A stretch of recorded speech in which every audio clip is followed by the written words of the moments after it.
அஸ்ஸலாமு அலைக்கும் வரஹ்மத்துல்லாஹி வபரகாத்துஹு. அல்ஹம்துலில்லாஹ். இன்றைக்கான பதிவு நிறைய நபர்களுடைய எதிர்பார்ப்பை பூர்த்தியாக்கக்கூடிய ஒரு பதிவு அப்படின்னே நான் சொல்வேன். ஏன்னா என்கிட்ட நிறைய பேர் கால் பண்ணி கேட்குறது என்ன அப்படின்னா, எனக்கு கடன் தீர்றதுக்கு வஜீஃபா சொல்லுங்க, வேலை கிடைக்க மாட்டேங்குது வஜீஃபா சொல்லுங்க, இன்னும் சம்பள பாக்கி இருக்குது அது வரமாட்டேங்குது. ஒருத்தங்களுக்கு பணத்தையும் நகையும் கொடுத்துட்டு அவங்க பின்னாடி அலைஞ்சிட்டு இருக்கேன், அவங்க திரும்ப எனக்கு கொடுக்கவே மாட்டேங்கிறாங்க, அவங்க கிட்ட இருந்து திரும்ப வாங்குறதுக்கு ஏதாவது வஜீஃபா சொல்லுங்க அப்படின்னு பணம் சம்பந்தப்பட்ட வஜீஃபாவை தான் நிறைய கேட்குறாங்க. இதை பற்றி நம்ம எவ்வளோ தான் பதிவுகள் போட்டாலும் இந்த ரிசுக் என்பது எல்லாருடைய அவசியமான ஒரு தேவையாக இருக்குது. இன்றைக்கு இந்த தேவையை பூர்த்தியாக்கி தரக்கூடிய ஒரு மேஜிக் மந்திர வார்த்தையை தான் நான் உங்களுக்கு சொல்லித்தர போகிறேன். இந்த வார்த்தையை நீங்கள் மனதார நீங்கள் உணர்ந்து சொன்னீங்க அப்படின்னா அல்லாஹ் உங்களுக்கு நிறுத்தாம ரிசுக் அப்படிங்கிற இந்த செல்வத்தை பரக்கத்தா கொட்டுவான். போதும் போதுங்கிற அளவுக்கு அல்லாஹ் தஆலா கொடுத்துக்கிட்டே இருப்பான். அல்லாஹ்விடமிருந்து தான் நமக்கு எல்லா நியாமத்துமே கிடைக்குது. எல்லா நியாமத்தையுமே நம்ம அல்லாஹ்விடத்துல கேட்கணும் அப்படின்னா கண்டிப்பா இந்த அவசியமான இந்த அனைத்து தேவைகளுக்குமே தேவைப்படுகின்ற முக்கியமான ஒரு விஷயம் அப்படின்னா அது இந்த ரிசுக்கு தான். இந்த ரிசுக்கையும் ரப்புக்கிட்ட தான் நம்ம கேட்கணும். கேட்குறதுல நம்ம சங்கடப்படவே கூடாது. இதை கேட்கலாமா, இதை கேட்டால் பேராசையாக மாறிடாதா அப்படிலாம் நீங்கள் நினைக்காதீங்க. அல்லாஹ் தஆலா இதை பற்றி கேட்க வேண்டான்னு எங்கேயுமே சொல்ல கிடையாது.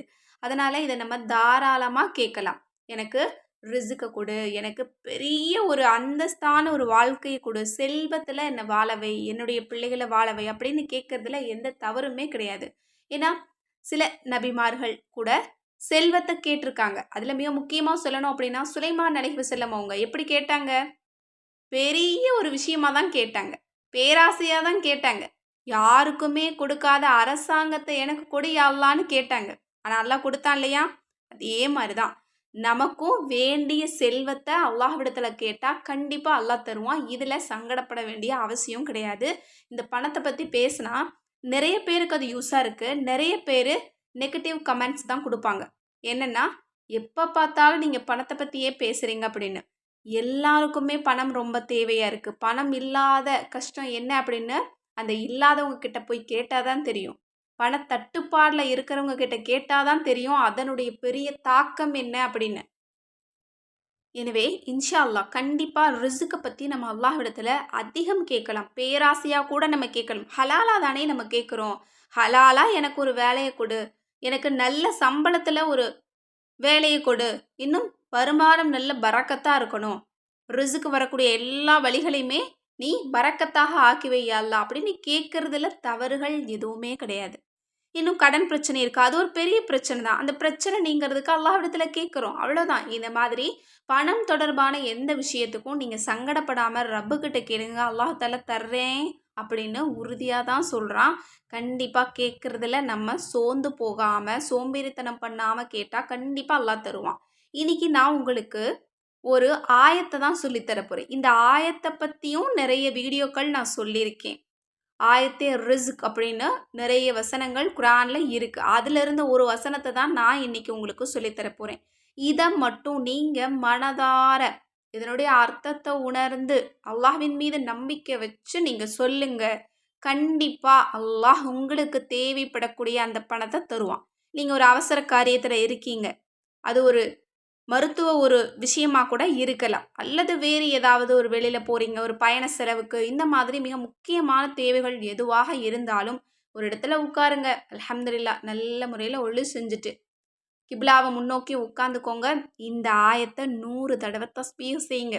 இதனுடைய அர்த்தத்தை ஒரு தடவையாவது நீங்கள் உணரணும். அப்போ தான் அதற்கான பதில் உங்களுக்கு கிடைக்கும்.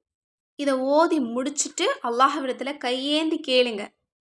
இதை ஓதுறதுக்கு முன்னாடியும் பின்னாடியும் தருவுதை இப்ராஹிம் சலவாத்தை 3 தடவை ஓதிக்கோங்க. அதுவும் உங்களுக்கு செல்வத்துக்கான ஒரு அமல் தான். அந்த அமலை முடிச்சிங்கன்னா இந்த அமலுக்கான சிறப்பு உங்களுக்கு கூடுதலாக கிடைக்கும்.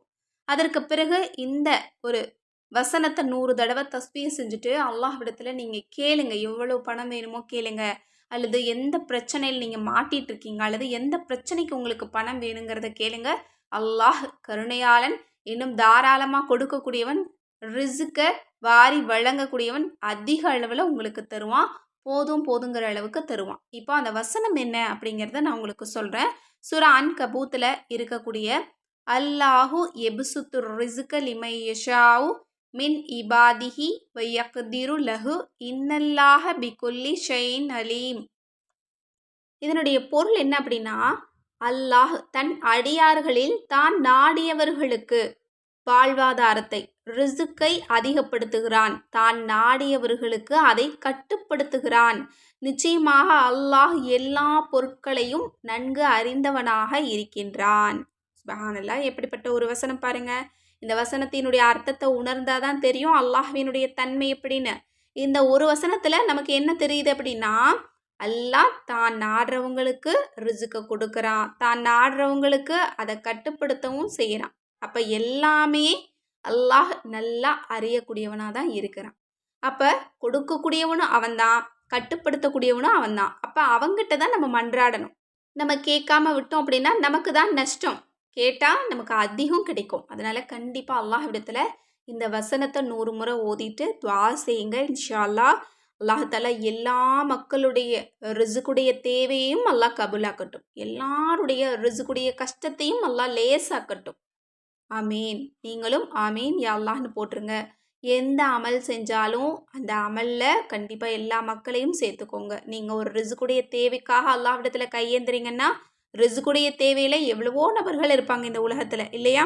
அந்த எல்லா மக்களுடைய தேவையையும் நிறைவேற்று, என்னுடைய தேவையும் நிறைவேற்றி அல்லாஹ்னு நீங்கள் ஒரு துவாவை கேட்டிங்கன்னா போதும், எல்லா மக்களுடைய துவாவும் கபூலாகும், உங்களோட துவாவும் வேகமாக கபூலாகும். எனவே இதை மட்டும் மறக்காதீங்க. இன்ஷா அல்லாஹ் அந்த ஒரு துவாவில் கண்டிப்பாக என்னையும் சேர்த்துக்கோங்க. நானும் உங்கள் எல்லாருக்காகவும் துவா செய்வேன். இன்ஷா அல்லாஹ் அல்லாஹ் தஆலா நம் அனைவருடைய அனைத்து தேவைகளையும் கபூலாக்கட்டும். ஆமீன்.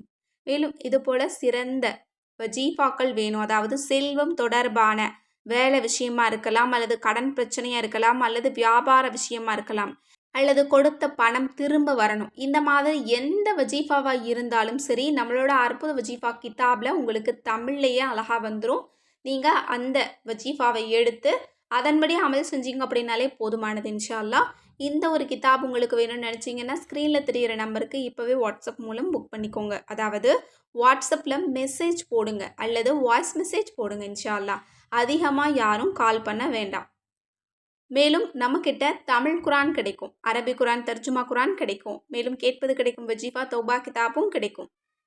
மேலும் வீட்டு தயாரிப்பான, அதாவது நம்மளுடைய அழகுக்காக பயன்படுத்தக்கூடிய ப்ராடக்ட் நிறைய பொருள் நம்மக்கிட்ட இப்போ அவைலபிளாக இருக்குது. முதல்ல நம்மளோட மூலிகை நலங்கு மாவு வாரத்தில் 2 முறை நீங்கள் யூஸ் பண்ணிங்க அப்படின்னாலே நல்ல ரிசல்ட்டு கிடைக்கும். இதை தாராளமாக குழந்தைங்க கூட பயன்படுத்தலாம், ஆண்கள் பெண்கள் எல்லாருமே பயன்படுத்தலாம். அடுத்தது நம்மக்கிட்ட ரொம்ப ஸ்பெஷல் பவுடர் என்ன அப்படின்னா, அதுதான் நம்மளோட இன்ஸ்டா க்ளோ ஃபேஸ் பேக். இந்த ஃபேஸ் பேக்கில் சந்தனம், ஜாதிக்காய், ரோஜா இந்த 3 மட்டும்தான் இருக்குது. இதை நீங்கள் தினமும் பயன்படுத்தலாம். நல்ல ரிசல்ட்டு கிடைக்கும். அதாவது உடனே க்ளோ கிடைக்கணும், அந்த க்ளோ நாள் முழுக்க நீடிச்சு இருக்கணும்னா கண்டிப்பாக இதை ட்ரை பண்ணுங்கள். அடுத்தது தலைமுடி பிரச்சனைக்கு நம்மக்கிட்ட 2 பொருள் இருக்குது. முதலாவது மூலிகை சீயக்காய் தூள். இதை நீங்கள் ஹேர் பேக்காகவும் யூஸ் பண்ணலாம், ஹேர் வாஷாகவும் யூஸ் பண்ணலாம். அடுத்தது மூலிகை ஹேர் ஆயில், அதாவது மூலிகை பேக்கெட்டை நாங்கள் தந்துடுவோம். நீங்கள் 1 லிட்டர் தேங்காய் எண்ணெயில் மிக்ஸ் பண்ணி வச்சுட்டிங்க அப்படின்னா கூந்தல் வளர்ச்சி தைலம் நீங்களே வீட்டிலேயே ரெடி பண்ணிக்கலாம். இந்த பொருளில் உங்களுக்கு எந்த பொருள் வேணும்னாலும் சரி, ஸ்க்ரீனில் தெரிகிற நம்பருக்கு இப்போவே வாட்ஸ்அப் மூலம் புக் பண்ணிக்கோங்க. அஸ்ஸலாமு அலைக்கும் ரஹ்மத்துல்லாஹி வபரகாத்துஹு.